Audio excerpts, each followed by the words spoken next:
Dak Prescott just made it impossible for the Cowboys to fire Mike McCarthy.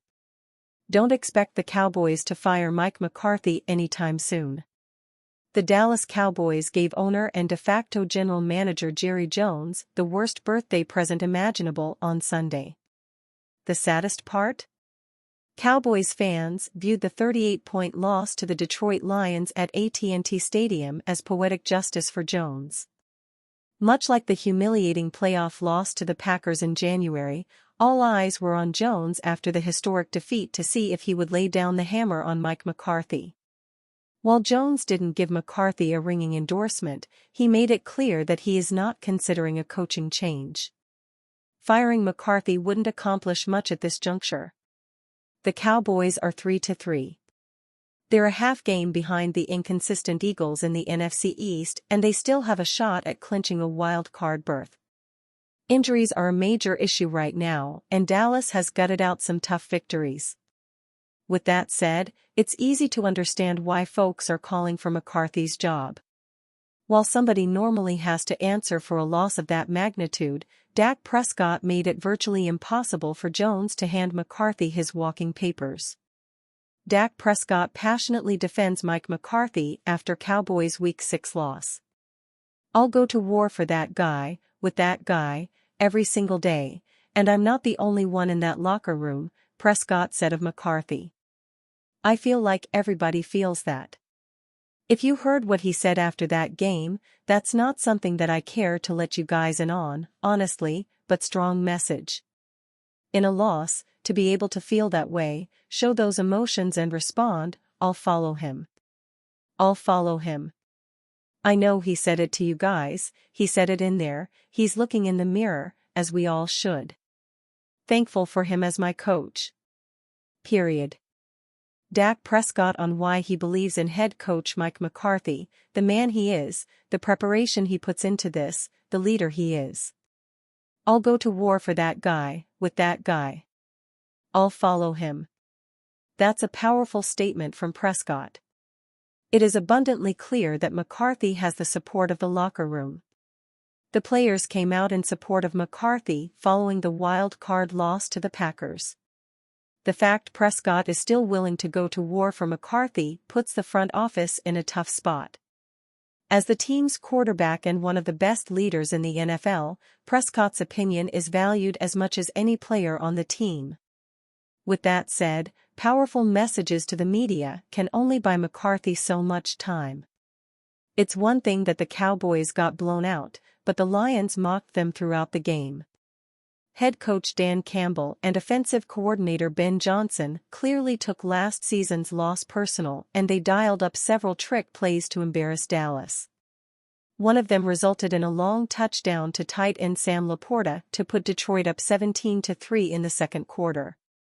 Beyond that, offensive tackle Taylor Decker almost caught a touchdown, while fellow lineman Dan Skipper ran routes as a wide receiver. The Lions also ran a hook and ladder to OT Penei Sewell that would have gone for a touchdown if not for an illegal formation penalty. The Lions did not take McCarthy and the Cowboys seriously. That's a damning indictment on the head coach. Prescott may have bought McCarthy some more time, but the head coach should be skating on thin ice from this point forward. Jerry Jones threatens to get radio hosts replaced after getting asked valid questions during contentious interview. Jerry Jones got the chance to reflect on the brutal loss the Cowboys suffered at the hands of the Lions during his weekly appearance on a sports radio show on Tuesday, and he was not thrilled with the hosts he threatened to have replaced after the conversation turned testy. On Sunday, the Dallas Cowboys got absolutely dominated by the Lions in a 47-9 loss at home that marked one of the most embarrassing defeats the team has been dealt since Jerry Jones, who was celebrating his 82nd birthday when the debacle unfolded at AT&T Stadium, purchased the franchise. The loss highlighted the issues that had already been a cause for concern before the season kicked off and had repeatedly reared their ugly head over the first 5 weeks of the season, and while there's still time for a Cowboys squad that's sitting at 3-3 to turn things around, it's going to be an uphill battle based on what's transpired so far. Jones had to know he was going to be facing some tough questions when he joined Sean Sharif, R.J. Choppy, and Bobby Belt for his weekly interview with Dallas area sports radio station 105.3 The Fan, and while he's previously had fairly pointed exchanges with those hosts, he may have outdone himself thanks to what went down. The longtime Cowboys owner admitted there was plenty of room to improve but took exception to questions about the lack of notable roster moves the team made in the offseason midway through the interview, which led to some incredibly awkward energy. Jones seemingly threatened to have the hosts fired over the line of questioning he took exception to, saying, "This is not your job. Your job isn't to let me go over all the reasons that I did something and I'm sorry that I did it. That's not your job.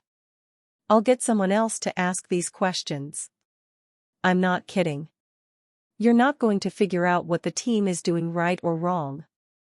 If you are, you need to come to this meeting I'm going to today with 32 teams. You're geniuses. You really think you're gonna sit here with a microphone and tell me all of the things that I've done wrong without going over the rights? It's easy to understand why Jones is frustrated with the performance of his team, but it's a bit strange that this is the route he decided to take when you consider he's made it clear the buck ultimately stops with himself despite plenty of fans who've called for the owner to cede GM duties to other parties. Based on what I can tell, Jones also doesn't have the power to fire the hosts when you consider he doesn't own the radio station, but never underestimate the ability of a billionaire NFL owner to get his way. Cowboys trade proposal nets four-time Pro Bowl RB to pair with Rico Dowdle. The Detroit Lions embarrassed the Dallas Cowboys in Week 6, and while there are a host of problems Dallas must address to get back on track, developing a viable running game remains among the most pressing. The Cowboys ran the ball for just 53 yards in a 47-9 home loss to the Lions on Sunday, October 13. Running back Rico Dowdle led the way with 5 carries for 25 yards, while Ezekiel Elliott carried the ball 8 times for only 17 yards, according to ESPN. Part of the specific issue was that Dallas fell behind so quickly and by so much that the team simply had to resort to throwing the football an outsized percentage of the time. Cowboys QBs combined to attempt 44 passes compared to only 17 runs out of the backfield. Still, Dallas has been among the NFL's worst squads on the ground all season. The Cowboys are currently second to last in the league with just 463 total rushing yards and tied for last with only 2 TDs, per NFL.com.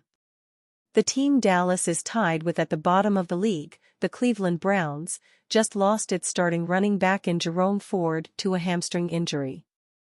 However, 4-time Pro Bowler Nick Chubb is expected to return next week against the Cincinnati Bengals, his first game back since suffering a devastating knee injury against the Pittsburgh Steelers in Week 2 of last season. That said, Cleveland is 1-5 and on the verge of being forced to punt on the season and tank for a top pick in the 2025 draft, where it can find a QB to replace Deshaun Watson.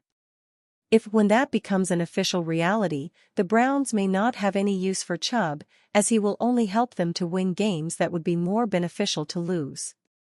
Furthermore, Chubb agreed to a restructured contract that dropped his salary to just under $2.3 million this year and will be an unrestricted free agent in March 2025 heading into his age 30 season.